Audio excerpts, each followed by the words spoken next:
Hi everybody, Dr. Wildey again, and we're going to be looking at your second and final etude for year E for the ATSSB All-State, and that is Weissenborn number 30. With this one, we are only going to the downbeat of measure 32, not looking at the entire thing. And one of the biggest things that I think with this is learning the appropriate articulation here. If you're looking at a lot of these downbeats, you'll see that they don't look like a normal staccato. It looks more like a wedge. This little wedge staccato means it should be accented and short. And the best way that we can do that is just to think a slightly angrier ta tonguing. If you put your hand in front of your mouth and you go ta and then ta like you're angry, ta, ta, ta, ta, that heavier, more angry ta, you can feel there's a bigger push of air. Hey, we can do that stronger attack without having to think about changing our abdominal muscles or anything else with our air column. The less we have to do to change, the better for our playing. Now, there are a ton of staccatos in here as well. And one thing that I really advocate is not puffing from your abdomen. If you're playing this, you're like, ta ta, ha ta ta ta ta, ha ta ta ta. If you feel like your entire air column is starting and stopping, you're actually going to make it harder for yourself. You're wasting a lot of air by doing that. And it also can make us feel almost like we're hyperventilating as we get further in on this piece because it's so long, there's so few places to be able to have a big, good breath. Do we really want to feel like we're hyperventilating or actually hyperventilate just for the bassoon? I don't know about you, I love this instrument, but no, I prefer not to hyperventilate. So what can we do to make it easier? Let your tongue do all the work for you. When you're talking, you don't puff your air for every single syllable. You don't talk like this, correct? I know that sounded really, really silly, but if you try that out loud, you'll feel that your air feels really weird, your body feels weird, and it also feels tense. We definitely don't want tension in our playing. What we can do is think about our tongue starting and stopping the articulation.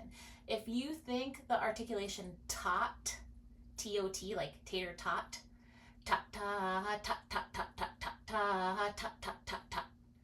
It's starting the articulation and then it ends it, but it's also the start of the next articulation as well. You'll feel kind of like when you talk that your tongue is just interrupting the flow of the air, but you don't have to restart anything, and it makes it feel much better. Just as an example, the first note that we have of this etude, C.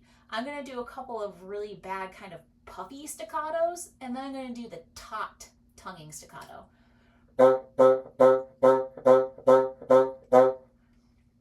Doing that, I felt that I had to over-engage with my embouchure to keep the pitch more stable. I felt my throat was getting more tense. It just didn't feel very good. Now let's do tot.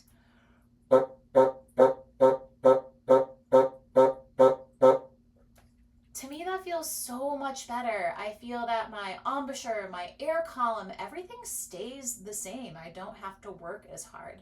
I realize this might be something new to many of you, but I highly encourage you to start practicing this as it will make your staccatos much, much easier. The other thing that I'd like to say about this piece is that the fastest tempo listed is the quarter note at 132. It's sometimes tempting to go really fast through this. It is a kind of a cool, fast sounding piece, but if we do that, it makes the breathing next to impossible. So please do not push yourself beyond the 132. This piece, we have very few places where we can actually have a really good breath. Specifically, we have a quarter note rest in measure 26.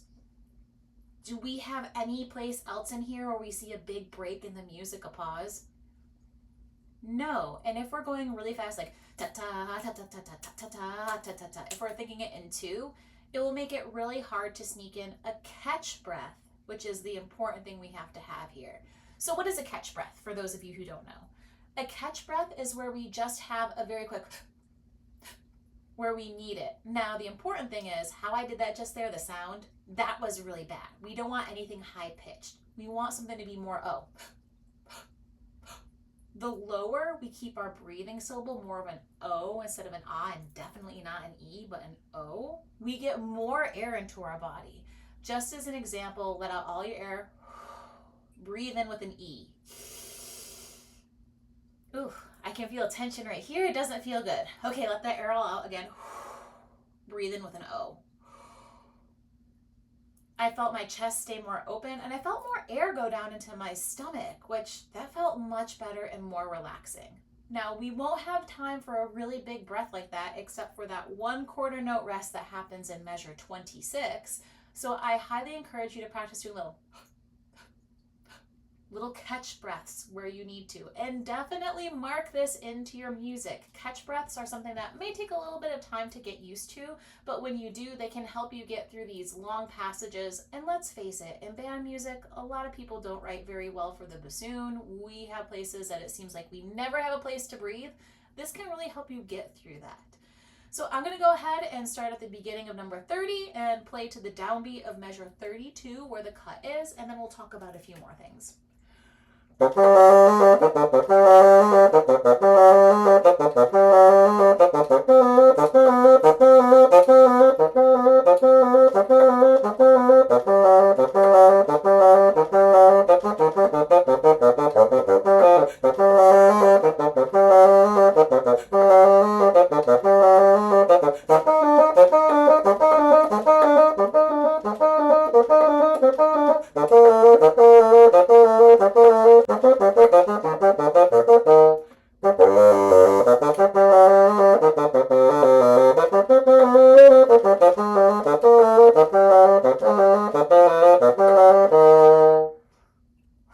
So that is a lot of notes to play and not a lot of good places to breathe. So please try to utilize catch breaths to help you get through until measure 24 where we can finally get a really good breath and focus on more of an O inhalation to really tank up.